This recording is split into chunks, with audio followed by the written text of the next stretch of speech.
aad iyo aad ayaan ugu faraxsanahay inaan maanta joogo dalka Finland ee Ruushku u gumaysan jiray una xorriyay maalin maalmaha ka mid ah.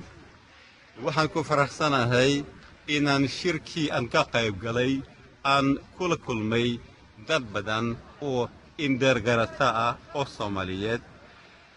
Waxaan raalli ka ahay in aanu isdaafsanay ra'yiyo ku saabsan sidii loo horumarin lahaa af Soomaaliga, sidii loo keydsan lahaa suugaanta hiddaha ah ee afkii hore laga dhaxlay.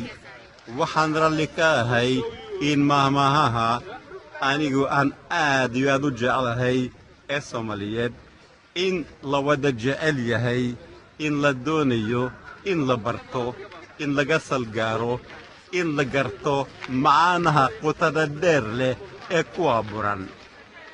Mahmaahaha aan si aad u jeclahay waxaa ka mid ah nin maqan tebidii waa nin jooga ceebtii.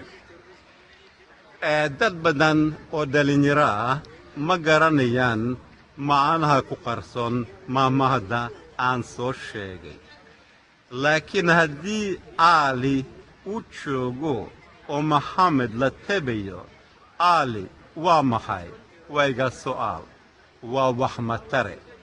Waayo haddii uusan qaban karin shaqadii laga filayay ama laga doonayay, Maxamed weeye nin loo baahan yahay. Rag waraggii hore hadalla waa intuu yidhi. Aniga waxaan kula dardaarmayaa dadka da'da yar ee Soomaaliyeed meelay joogaanba inay si kasta u noqotaba ay u bartaan afkooda hooyo. Af Soomaaligu waa mergii oo kale oo hadba danka loo jiido u jidma.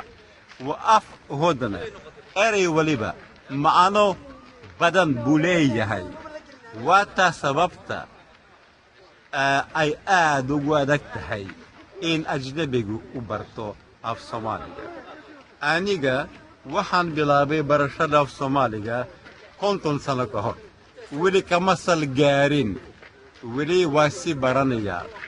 Waxaan doonayaa dhalinyarada Soomaaliyeed inay ila bartaan afkooda hooyo ee aad iyo aad u macaan u qurxoon. mahadsanid. Waad mahadsantihiin idinka mudan. mahadsanid.